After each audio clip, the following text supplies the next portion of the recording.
Bismillahirrahmanirrahim. Assalamualaikum warahmatullahi wabarakatuh. Waalaikumsalam warahmatullahi wabarakatuh. Bismillah, alhamdulillah, wassalatu wassalamu ala rasulillah sayyidina Maulana Muhammad ibn Abdillah wa alihi wa sahbihi wa mawala. Subhanaka la ilma lana illa ma 'allamtana innaka antal alimul hakim. Rabbi shrah li sadri wa yassir li amri wa hlul 'uqdatam min lisani yafqahu qawli, amma ba'du. Sebelum kita memulai pelajaran pada pagi hari ini, kita mulai dengan berdoa dulu ya. Silakan ketua kelas pimpin. Sebelum kita belajar, marilah kita berdoa. Berdoa dimulai. Bismillahirrahmanirrahim. Raditu billahi rabba wa bil islami dinan wa bi Muhammadin nabiyya wa rasulah. Rabbi zidna ilma warzuqna fahma. Amin ya rabbal alamin. Baik, kemudian Bapak absen dulu. Ada yang tidak hadir? Siapa? Tadi ada. Siapa yang tidak? Hadir? Ada hadir semua ya? Alhamdulillah. Baik. Beberapa pertemuan yang lalu Bapak ada menjelaskan tentang bab kalam dan bab iqra. Ada yang masih ingatkah apa yang Bapak bahas secara garis besarnya di bab kalam atau di bab iqra? Ada? Apa Ismail? Apa yang pian ingat kalau kita membahas tentang bab kalam? Kalam ialah susunan masalah bahasa Arab yang dapat dipahami dari saja. Oke, itu takrif di dalam kitab Mukhtasar Bidan ya. Oke, terima kasih. Berikan aplaus kepada saudara Ismail. Kemudian kalau di bab Iqra Zakwan, apa yang kalian bisa ingat kalau di bab Iqra kira-kira apa? Adakah satu kata saja yang simple?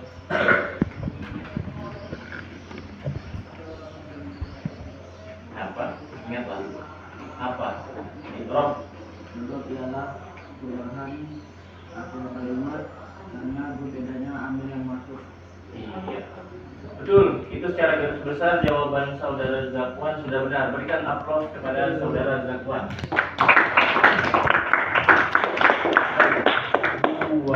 Dua bab yang kita bahas tadi adalah secara garis besar sangatlah penting di dalam pelajaran nahwu, karena dengan kita mempelajari bab kalam, kita jadi mengetahui yang mana isim, yang mana fi'il, dan mana huruf. Kemudian ketika kita belajar bab i'rab, kita akan mengetahui kenapa akhir-akhir kalimat ini berubah. Apakah dia berubah karena sendirinya kah, atau karena ada yang membuat dia berubah? Nah, itulah dibahas di dalam bab i'rab. Kata Zakwan tadi, i'rab adalah perubahan akhir-akhir kalimat karena berbeda-beda amil yang masuk. Itu pernah Bapak jelaskan beberapa kesempatan yang lalu. Sama seperti tadi yang dijelaskan sama saudara Ismail, kalam adalah susunan kata dalam bahasa Arab yang disengaja untuk memberi paham. Kasih paham ya. Itu juga sudah Bapak jelaskan kemarin pada pertemuan pertama kita tentang bab kalam. Nah, di bab kalam itu ada pembahasan tentang tanda-tanda isim, tanda-tanda fi'il, dan bagaimana cara kita mengidentifikasi huruf, kan? Seperti jim, ha, ho itu. Jim dan ho itu memiliki tanda, yaitu titik yang ada pada diri mereka. Sedangkan ha itu tidak ada tanda. Justru ketiadaan titik adalah tanda bahwa dia ha. Nah, seperti itu pula huruf dengan ketiadaan tanda itu menjadi tanda bahwa dia adalah huruf. Ya kan?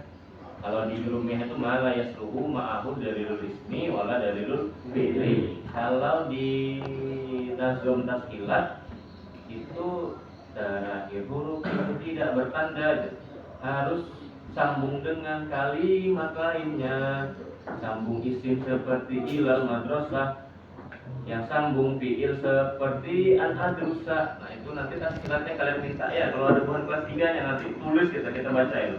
Rame itu kemarin bacanya. Kemarin kami sampai bab apa? Sampai bab mukadah kalau tidak salah. Mungkin 50 bait ada sudah kalian teman-teman kalian untuk menghafal. Nah jadi kalau huruf dia harus bersambung dengan kalimat yang lainnya, misalnya dengan isim seperti ilal madrasah. Yang mana yang huruf ilal kah atau madrasah kah? Iya, ilal adalah huruf. Huruf apa itu? Huruf qaf. Iya betul, huruf qaf. Kalau ada lagi seperti fiil seperti an-adrusa. Yang mana yang fiil? Adrusa itu kenapa jadi adrusa? Nah, adrusa berubah, asalnya kan adrusu jadi adrusa. Nah, itu urusannya nanti di bab i'rab. Nah, jadi dua bab ini sangatlah penting. Jangan sampai kita abaikan. Kita harus belajar dan memahami dua bab ini untuk melanjutkan ke bab selanjutnya, yaitu babul ma'rifati alamatil i'rab. Nah, disinilah inti daripada pelajaran nahwu.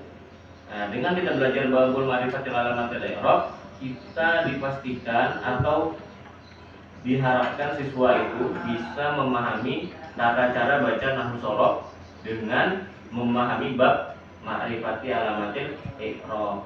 Atau kata guru saya waktu di pondok, kata guru bapak dulu, kalau kita sudah belajar di bab ini, bab ma'rifat ini, maka seolah-olah kita sudah bisa baca kitab. Kenapa? Karena intinya di situ. Intinya di situ karena ada isim mufrad, tasniyah, jamak, fiil, ya. Kemudian ada jamak taksir, jamak muannats salim, ada jamak muzakkar salim, ada ismul lazil la yansharif dan lain-lain. Nah, ketika kita sudah belajar di bab ini, maka kita sudah seperti bisa membaca kitab. Ya. Oke, nanti di pertengahan pelajaran Bapak akan membagi kalian menjadi per kelompok. Mungkin kita bagi per jajaran, per barisan meja ini ya, 1, 2, 3. Jadi ada 4 kelompok nanti untuk kita latihan membaca dan menulis kalimat dalam bahasa Arab. Oke, sebelumnya Bapak akan menjelaskan sedikit tentang babul i'rab ya, babul i'rab. Oke. Al-i'rabu wa tagyiru awakhiril kalimi li ikhtilafi awamil dakhilati 'alaiha lafzan aw taqdiran. I'rab itu adalah perubahan akhir-akhir kalimat karena berbeda-beda amil yang masuk secara lafaz dan secara takdir.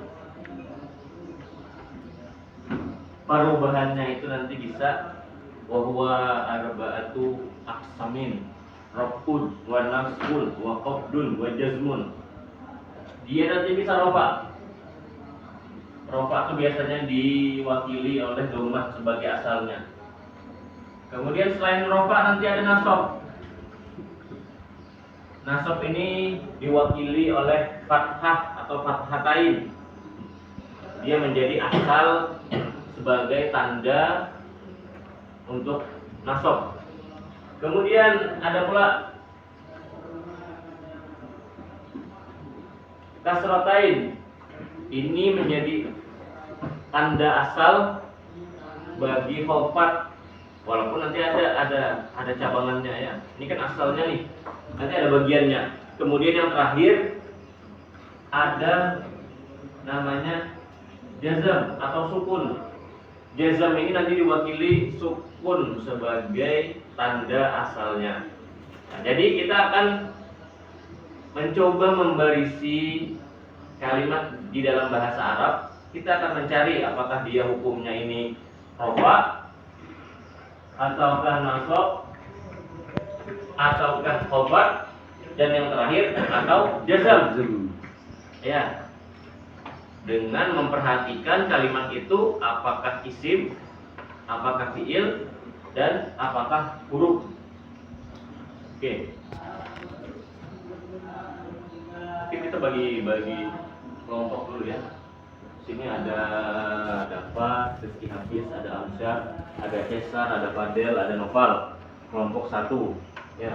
Kemudian kelompok 2 ada Rizky Firmansyah, ada Torik, ada Ismail, Alfaroh, ada Rangga, ada Syahran, ada Bawono, ada Radesta, dan ada Dafa Nabihan. Nabihan ya? Di sini kelompok 3 ada Chandra, ada Farel Firmansyah, ada Adli, ada Habibi, ada Zainal, ada Azwan, dan ada Azam. Kelompok 3. Kelompok 4 ada Farel Ilham, ada Ridwan, ada Zakiroji, ada Hafiz, ada Sultan, ada Adli, ada Zakwan, dan ada Bobi. Nah, ini kelompok 4. Jadi nanti kalian berembuk, nanti kalian bermusyawarah, kalian tentukan baris apa yang Bapak tulis ini. Nanti Bapak akan menulisnya dengan tanpa ada harokat, ya, harap gundul. Jadi kalian bermusyawarah, berunding, diskusi kalian dengan teman-teman kalian satu baris ini untuk menemukan baris yang benarnya apa dan kalimatnya isim, fiil, atau huruf. Jadi 2 tugas kalian. Pertama membarisi harokatnya, yang kedua mencari apakah ini isim, ya kan? Mencari kalimatnya, ya. Kalimatnya ini isim kah, fiil kah, atau huruf? Oke. Bapak tulis dulu soalnya.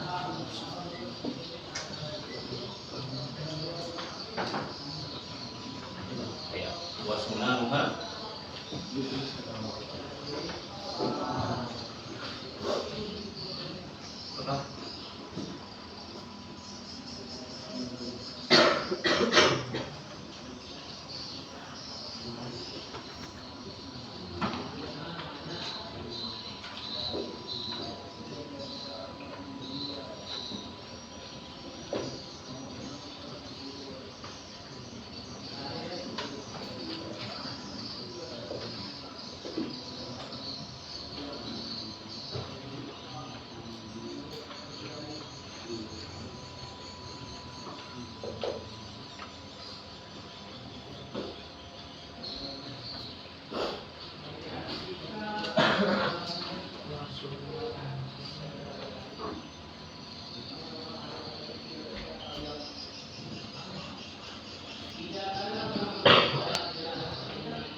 Syahud.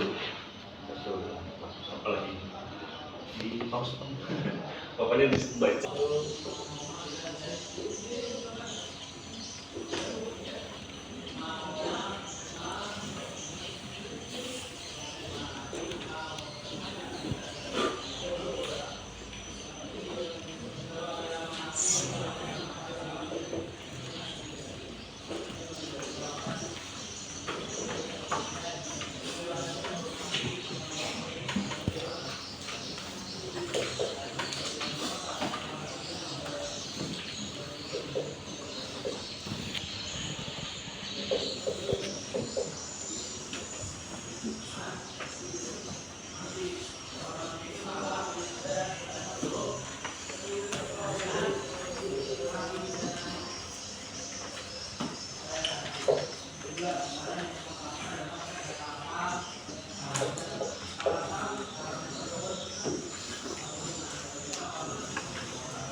situ aja. Dari sini, dari awal ini, awal paragraf sampai ke akhir paragraf ini, tolong kalian diskusikan dengan teman satu kelompok kalian. Kalian cari barisnya apa, harokatnya apa, dan kalian tentukan dari kalimat ini yang mana isim, yang mana fiil, dan yang mana huruf. Ya, silakan. Waktunya 10 menit. Ya, bisa dimulai. 3, 2. Baik, sudah 10 menit. Bapak rasa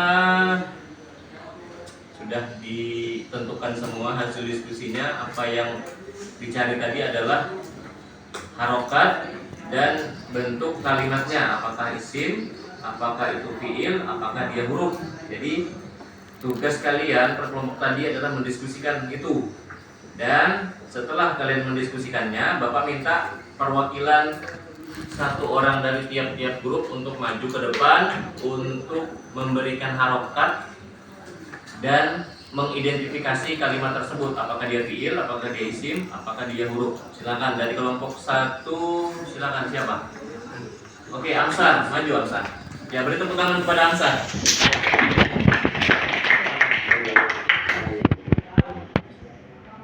Kameramen boleh maju kalau mengambil gambar sidin. Itu di situ aja apa juga. Mau maju boleh.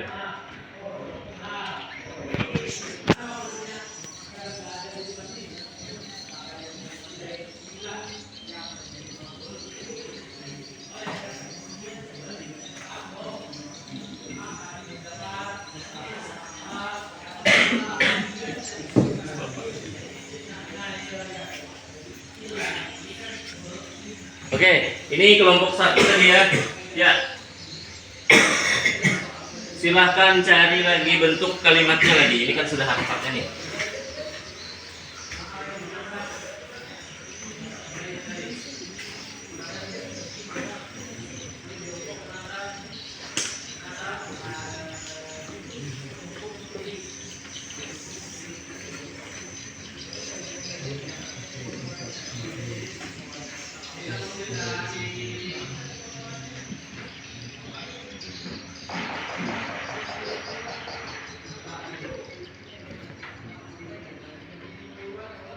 Oke, bersiap kelompok 2. Siapa yang maju kelompok 2? Supaya mempersingkat waktu ya. Kelompok 2. Oke, terima kasih. Kita tampung dulu jawaban kelompok pertama. Oke, silakan kelompok 2. Silakan maju. Siapa? Oke, Ismail. Dan sambil juga ya kelompok 3 karena beda kan di kelompok 2 di sini, kelompok 3 di sini. Silakan kelompok 3. Siapa kelompok 3? Farel. Silakan Farel.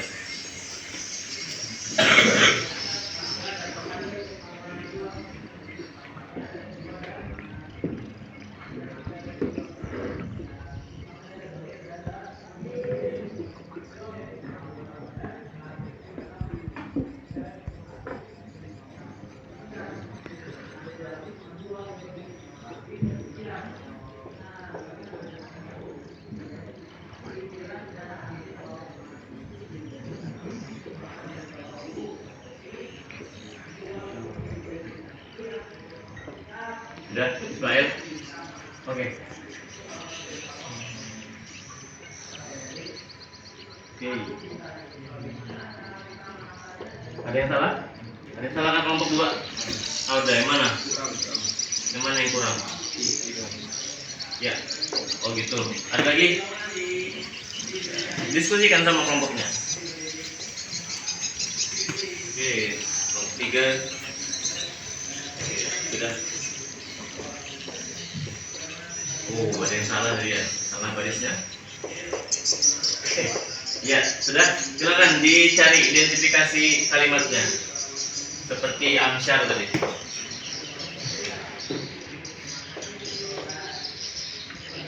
Oke. Area sudah identifikasi hurufnya. Identifikasi kalimat. Terakhir bersiap kelompok 4. Nanti kita akan mengartikan ya. Kita tolong minta satu santri untuk mengartikan yang kita tulis, yang kita bahas sama-sama ini. Minta tolong siapa yang bisa nanti tolong diterjemahkan ke dalam bahasa Indonesia. Kalau ada, silakan ya.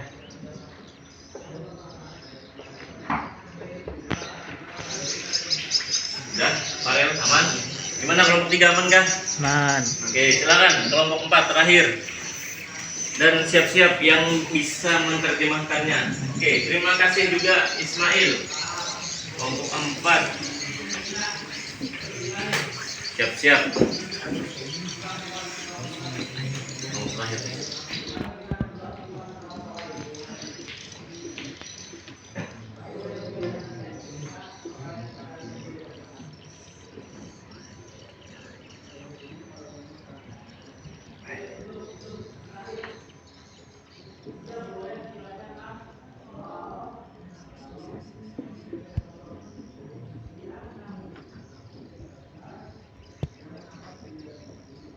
Kemarin video yang kalian hafalan sorot itu masuk ke YouTube sudah nonton loh. Sudah sempat.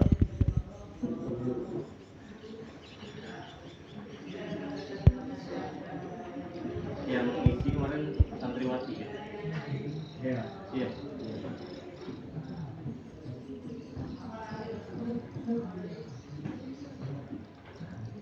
Adalah dia bacaan kunut Muhammadini di Manzai. Dari sini itu. Oke.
Selesai kelompok 4. Terima kasih Ade.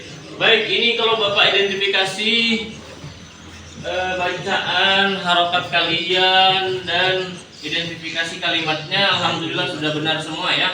Alhamdulillah, kita beri tepuk tangan kepada keempat perwakilan kelompok masing-masing. Terima kasih. Nah, yang terakhir adalah kita coba santri untuk menerjemahkan apa yang kita tulis. Adakah siapa? Oke, Sultan, silakan maju ke depan. Tolong didengarkan temannya menerjemahkan. Oke. Dan sunnah-sunnahnya sholat setelah masuk kepada sholat yaitu 2 macam. Pertama tasyahud awal, dan yang kedua kunut pada sholat subuh. Maksudnya pada iktidar rakaat kedua dan bermula kunut secara bahasa yaitu doa, dan secara syarak yaitu zikir. Yang khusus dan bermula bacaan kunut yaitu Allahumma dini fiman hadait wa afina fiman afait ilal akhir. Oke. Berikan tepuk tangan kepada Sultan. Terima kasih Sultan. Ya tadi terjemahannya pun sudah bagus ya. Terima kasih kalian sudah antusias dalam diskusi kita pada pagi hari ini. Mudah-mudahan dengan kita belajar seperti ini memudahkan kita untuk paham, dan untuk teman-teman yang lain juga termotivasi untuk bisa seperti teman yang maju tadi.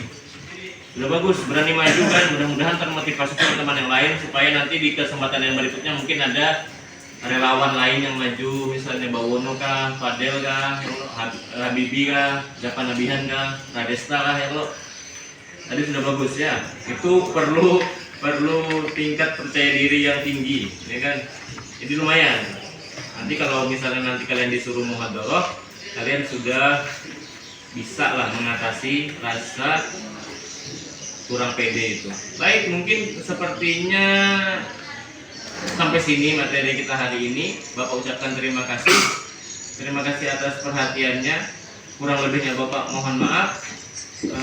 Terus belajar nahwu shoroh supaya kita bisa memahami agama kita, bisa memahami bahasa Al-Quran, bisa memahami perkataan-perkataan ulama, dan terjebak daripada kebodohan. Bapak akhiri, hadinallahu wa iyyakum ajmain. Wassalamualaikum warahmatullahi wabarakatuh. Waalaikumsalam.